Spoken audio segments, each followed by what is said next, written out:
Noticiasbelgrano.com. Las noticias minuto a minuto. Bueno, estamos con el concejal Alfredo Gallese para charlar un poco de la actualidad belgranense. ¿Cómo estás? Germán, ¿qué tal? Buenas tardes, noches. Buenas tardes, noches, sí, estamos más de noche ya. Más de noche, sí. Alfredo, mira, primero preguntarte cómo ves General Belgrano con respecto a la pandemia en este momento, cómo se está trabajando desde el Ejecutivo y bueno, arrancar por ahí. Bueno, a ver, en primer lugar, es claro que los primeros que tenemos que cumplir con la cuarentena, con quedarnos en nuestra casa, con no salir cuando no sea extremadamente necesario, somos los propios habitantes de General Belgrano. A ver, no podemos pretender que el Estado nacional, provincial o municipal sea un gendarme que esté en la puerta de cada casa retándonos cuando estamos saliendo, cuando no corresponde. Así que a los belgranenses, a las belgranenses, lo que tenemos que decirle es: cumplamos la cuarentena. A mí me ha tocado salir, hoy por ejemplo fui al Banco Provincia y la verdad que uno ve mucha gente, realmente habría que ver qué tan necesario es que tanta gente esté dando vuelta en el centro. Parecía en algún momento un día normal. Creo que eso, los primeros que tenemos que respetar esta situación somos los propios belgranenses. Y el segundo punto, que es el que tiene que hacer cumplir la cuarentena, en este caso es el municipio. El municipio tiene las herramientas para controlar que no haya tanta circulación de gente, para que se respete el distanciamiento social que hay que respetar, para que se controle un poco la entrada y salida de la ruta. Hoy yo, por ejemplo, fui a comprar productos a Lácteos Belgrano, lo digo porque es uno de los negocios que está abierto y tenés que irte hasta la ruta, y realmente tuve que, para ingresar después al pueblo, una cola de autos para poder entrar. Realmente hay un movimiento demasiado grande. Creo que la situación se ha ido relajando, tanto entre los vecinos como el municipio mismo. Creo que está controlando con un poco menos de rigor, y creo que deberíamos volver a los primeros días donde la cuarentena se respetaba un poco más fuerte. Después nosotros tenemos algunas, si bien acompañamos todas las medidas que se tomen y el Ejecutivo lo sabe porque se lo hemos dicho y se lo hemos manifestado por escrito, vamos a acompañar todas las medidas que haya que dictar y que tomar para que esta situación pase de la mejor manera posible, pero sí también somos críticos de las cosas que creemos que hay que criticar. Nosotros, por ejemplo, para formar parte del comité de crisis, que se reunió una sola vez hará casi un mes, tuvimos que pedirle por nota al intendente, exigirle que permitiera que Felipe Ibarra, que es el presidente del bloque, pudiera participar del comité de crisis. Después no volvió a reunirse. Creemos que es necesario que se vuelva a reunir. Creemos que es necesario realizar algún control más estricto en los comercios, más que nada con el tema precios. A ese punto también quería ir. Digo, ¿cómo ves eso? ¿Se está controlando? ¿Qué información llega a ustedes como bloque de los controles que se hace, tema precios principalmente?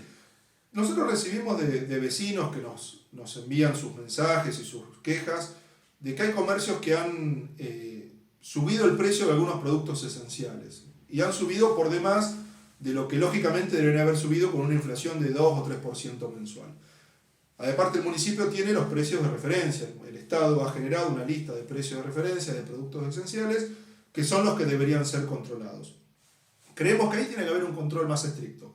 Pero vuelvo a lo que dije al principio. Tampoco necesitamos, en este caso les hablo a los comerciantes, de que el municipio vaya todos los días a los comercios. Los comerciantes saben cuáles son los precios de referencia, cuál es el valor máximo en el cual pueden vender un producto, y pedimos un poco de responsabilidad ciudadana. Los comercios no deberían necesitar que el Estado los multe, los sancione, sino que deberían poner los precios como están. Pero ante esta situación, el municipio debería controlar con los inspectores un poco más estrictamente.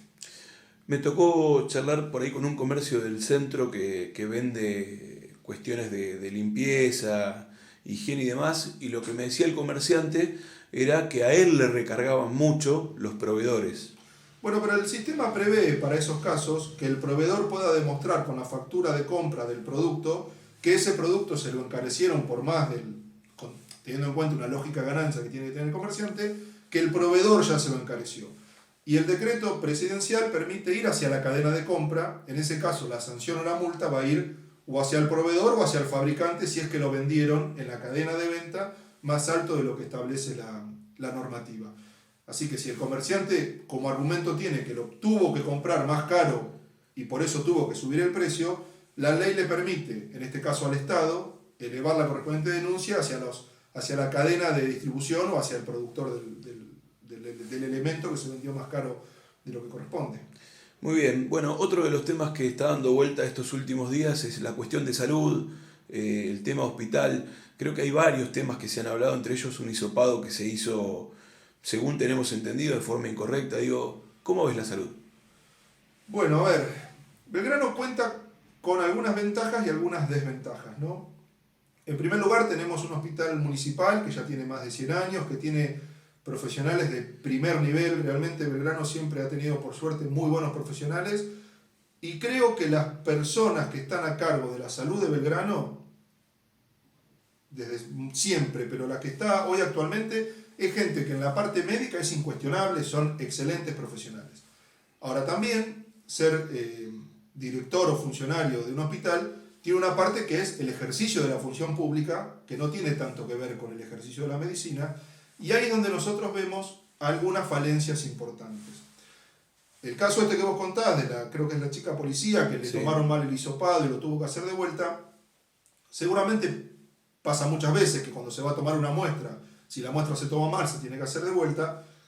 Lo que pasa es que justamente en el marco de esta pandemia y del coronavirus, es de esperarse que se tomen recaudos extremos en la forma en que se toma la muestra, si esa muestra tiene que ir en un tubo con cierto líquido o con cierto material de prevención, que obviamente se haga de esa manera. Tengo entendido que el personal del hospital fue capacitado para que eso se haga bien, porque vos imaginate, Germán, una muestra que se toma mal, encima que tarda entre 48 y 72 horas a llegar el resultado.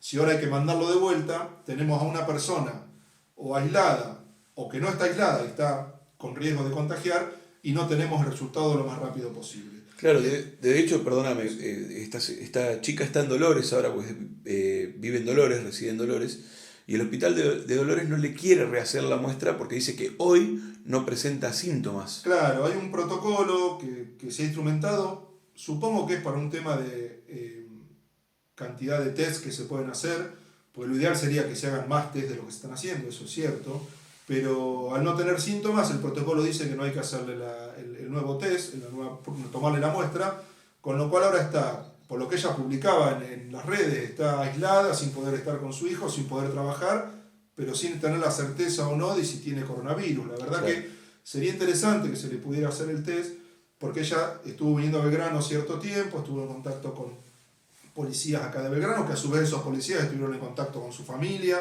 estuvieron haciendo operativos en Belgrano. La verdad que sería bueno conocer el caso de esta chica, que sería, si es negativo nos quedamos todos tranquilos, y si es positivo podemos ir tomando algunas medidas de prevención anticipadas. Pero bueno, estas son cuestiones que deberán aceitarse un poco más, ojalá le hayan podido tomar la muestra, no sé cómo está la situación ahora, pero sería interesante poder resolverlo. Y otras cuestiones, ya que estamos hablando de la salud local, y yo te decía, una cosa es, quiero dividir la cuestión médica de los profesionales que están a cargo del hospital, con la función pública. A ver, la función pública implica una serie muy importante de responsabilidades, sobre todo cuando uno habla de salud, y en estos días nos ha llegado a todo el mundo el comentario de esta situación en la cual el hospital se habría quedado un tiempo sin oxígeno, sin el oxígeno central. El hospital cuenta con un sistema de red de oxígeno central a través de un Zeppelin o de una chancha, como le suelen llamar habitualmente la gente, que suministra de oxígeno a todo el hospital, que a su vez tiene un sistema de backup o de reserva, que para cuando esa chancha grande se queda sin oxígeno, queda la reserva. En este caso, y por la información que hemos ido recabando, obviamente nosotros somos concejales, estamos obligados a recabar la información, nos hemos entrevistado con empleados del hospital, con los directivos del hospital, fuimos a verlo. Lo cierto es que el hospital se quedó sin oxígeno, eso está reconocido por los propios funcionarios, reconocido por los empleados del hospital, y se quedó sin oxígeno el central, se quedó sin oxígeno la reserva, y a su vez los tubos que había de oxígeno, que era el sistema anterior, que se usó siempre, digamos, a través de tubos, los tubos no tenían oxígeno casi ninguno. En el mismo momento en que hubo una cirugía de urgencia al bombero Scott, voy a decir el nombre porque está en todos lados, también hubo otra cirugía de urgencia de una chica de Belgrano con una situación de salud complicada. Afortunadamente para la chica se consiguió un tubo con algo de oxígeno, desafortunadamente para el señor Scott no tuvo esa posibilidad. Yo no soy médico, soy abogado, si la causa directa, inmediata y que generó el fallecimiento de él fue producto de la falta de oxígeno, lo tendrá que decir una pericia médica, yo eso no lo puedo decir. Lo cierto es que no debería ocurrir que no haya oxígeno, nunca. O sea, el hospital debería tener siempre oxígeno. Es un insumo básico, digamos. Mira, yo he hablado con médicos incluso jubilados para preguntar cómo siempre se hizo este tema del oxígeno, y algo que te dicen todos los médicos es: el insumo más importante que tiene el hospital es el oxígeno. Es más importante que las gasas, que las vendas, que los bisturís, porque vos con oxígeno podés mantener a una persona con vida hasta que se solucionen los otros problemas. De nada sirve comprar 5, 10, 20 respiradores para enfrentar la pandemia si no vamos a tener oxígeno, porque no van a funcionar. El oxígeno es el insumo más importante que tiene el hospital. Y si la situación en la cual no hubo oxígeno se debió a un problema con el proveedor, como ha ido trascendiendo, porque no se le pagaba una deuda, algunos dicen de 1 millón, de 1,5 millones de pesos, realmente es más grave aún, porque para un municipio que maneja más de 800 millones de pesos al año, deber 1 millón, 1,5 millones no es un dinero, más en un insumo tan importante. Ahora, la diferencia económica que pueda haber, porque la cuestión es, más allá de si es 1 millón, 1,5 millones, que el municipio dice es tanto y el proveedor tira un número más grande. Yo digo, así como el municipio no puede dejar sin oxígeno el hospital, el proveedor puede cortarle el suministro. Digo, ¿no debería ir por una cuestión legal el cobro de la diferencia? A ver, pero primero, no puede cortarle, creo entender yo, el suministro. A ver, hay que ver si hay un contrato firmado con el proveedor. Si hay un contrato supongamos que se hizo una licitación para comprar tantos metros cúbicos de oxígeno por año y el proveedor a cambio de eso cobra un dinero.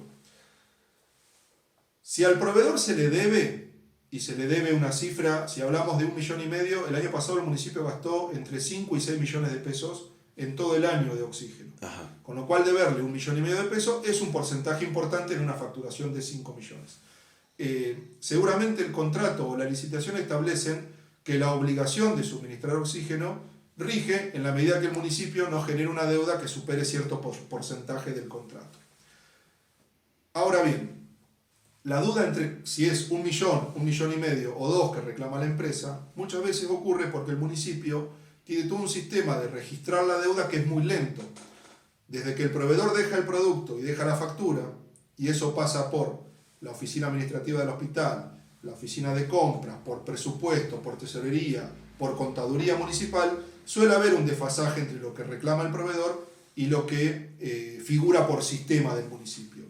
Pero lo cierto es que se le debía, sea 1 millón o 1,5 millones, para un presupuesto municipal como el nuestro, no es una deuda significativa, y realmente si el municipio debería deberle a alguien, y esto lo digo, espero que se entienda, yo no le debería al que me suministra oxígeno en medio de una pandemia respiratoria como es el coronavirus.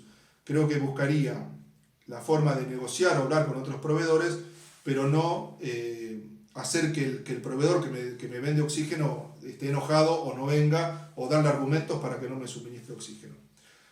También, hablando con empleados del hospital, me decían que ellos tienen todo un sistema con el proveedor para proveerse del oxígeno, que se basa fundamentalmente en enviarle mediante fotos el reloj del sistema de oxígeno. Ajá. Y que ya le habían enviado varias fotos demostrándole que el sistema ya no contaba con oxígeno. ¿Y qué quiero decir con esto? Y no tanto echándole las culpas al proveedor, que el municipio verá qué hace con el proveedor, si le sigue comprando o no oxígeno o lo cambia. Lo cierto es que el hospital sabía que no había oxígeno. Sabía que no había oxígeno porque te lo dicen todos los empleados con los cuales hemos hablado. Y podría haber rellenado o haber adquirido mediante tubos para tener una provisión para resolver emergencias como la que ocurrieron. Y eso no ocurrió. Y entonces, cuando los directivos del hospital salen a justificar o a responder con cuestiones de tipo política, de que la oposición está queriendo utilizar esto, o los médicos nucleados en SICOP, en realidad lo que deberían hacer los directivos del hospital es explicar qué es lo que pasó. La discusión política, que realmente no suma nada, y que coincido que no debería ocurrir en estos casos, coincido que no debería estar. Ahora, que expliquen qué pasó con el oxígeno, que nos den la tranquilidad de que eso no va a volver a ocurrir. Tengo entendido que ya el oxígeno ya está. Quiero creer que después de esta situación se va a prestar más atención en estos casos, se va a destinar alguna partida especial para que esto no vuelva a ocurrir. Pero realmente estaría bueno que se explique quién fue el responsable, porque acá estamos hablando de que posiblemente, y hablo en términos hipotéticos, un belgranense, un bombero, una persona que vivió, que es conocido, perdió la vida, y la verdad que es delicado. No me parece un tema menor para que los directivos del hospital no lo estén explicando profundamente o dando las razones de qué fue lo que ocurrió. Y te digo también que he podido hablar con gente que participó de la otra cirugía, de la otra chica que simultáneamente con esta situación estaba en... Estamos hablando de una chica con un embarazo, ¿no? Una situación, sí, muy, muy triste, muy complicada. Y también le pasó que el oxígeno tuvieron que salir a buscarlo por los pasillos del hospital. Y también es una chica de Belgrano, con familia de Belgrano, y realmente te preocupa, te asusta. Yo no quiero llevar ni alarma ni generar pánico, y me parece que tenemos que confiar en la responsabilidad de quien nos gobierna, desde el intendente hasta los directivos de salud. Pero en esto creo que no hay que ir con chicanas, hay que ir con la verdad. Nos pasó esto, lo resolvimos y no va a volver a pasar. Hablamos de salud, hablamos de los precios, el tema de los ingresos, y vimos que estuvieron violados también los... Sí, las lomas de tierra Sí. que se habían hecho. Vuelvo al inicio. Vecinos, vecinas, vamos a poner un poco de todos. ¿Para qué violan ese ingreso cuando se hacen unos metros, entran por donde tienen que entrar, le toman la temperatura, nos quedamos todos tranquilos? Nadie le prohíbe el ingreso al pueblo a nadie, simplemente se hace un control. Me parece que ir por esos lados genera mucho malestar. La última, Alfredo. Esta mañana, por una cuestión personal, estuve en 2 o 3 comercios de la ciudad, y en 2 de ellos me comentaron, me preguntaron, fue una charla, de que va mucha gente que está turísticamente, que se vino a pasar el fin de semana largo, que sí ingresó a la ciudad. Entonces digo, después nos dicen que se controla y que no. Y el comentario era que estos turistas le decían que solo en el ingreso le habían tomado la temperatura y nada más. Sí, mira, a mí me comentaba, creo que eran los directores del hospital cuando fuimos a hablar con ellos, de un caso que hubo de un camionero de Bransen, por ejemplo, que venía por la ruta y necesitaba un repuesto y entró al pueblo. Y tengamos en cuenta que Bransen ya tiene circulación comunitaria del virus, hubo fallecimiento. Entonces nos parecía, y esto incluso creo que está en una de las últimas notas que presentamos en el Ejecutivo, o una nota que iba a hacer la doctora Mariana Duarte, que creo que la presentó esta semana, de que los controles fueran un poco más estrictos, no solo en la temperatura, sino también en preguntarle a la persona que si no es de Belgrano, es a qué viene a Belgrano. Supongamos que vienen al médico, si es gente que yo de Villanueva, que suele venir al hospital, bueno, que demuestran que tienen un turno, que van a ir al hospital y que de ahí se van a volver a su destino. Ahora, si es gente que viene de otra provincia o que no, que solamente anda por Belgrano porque por una urgencia quiere ingresar, y yo creo que debería haber un sistema donde la persona se mantenga fuera de la ciudad. Si venía a buscar un repuesto, se podrá llamar a la casa de repuestos para que acerque el repuesto hasta el control policial y la persona pueda seguir su viaje. Pero creo que sí, los controles podrían ser un poquito más estrictos en ese sentido y nos quedaríamos todos un poco más tranquilos. Bueno, Alfredo, agradecerte muchísimo la nota, tu tiempo. No, gracias a vos y repito, pongamos lo que tenemos que poner todos, el tema de cuidarnos, estar en casa, cuidémonos nosotros y a nuestras familias, porque también tengamos en cuenta que si uno se contagia también va a contagiar a los que tiene más cerca, que son los familiares, y necesitamos que el hospital esté en condiciones y le pedimos a las autoridades que refuercen eso, nada más. Gracias. A vos. Noticiasbelgrano.com. Las noticias minuto a minuto.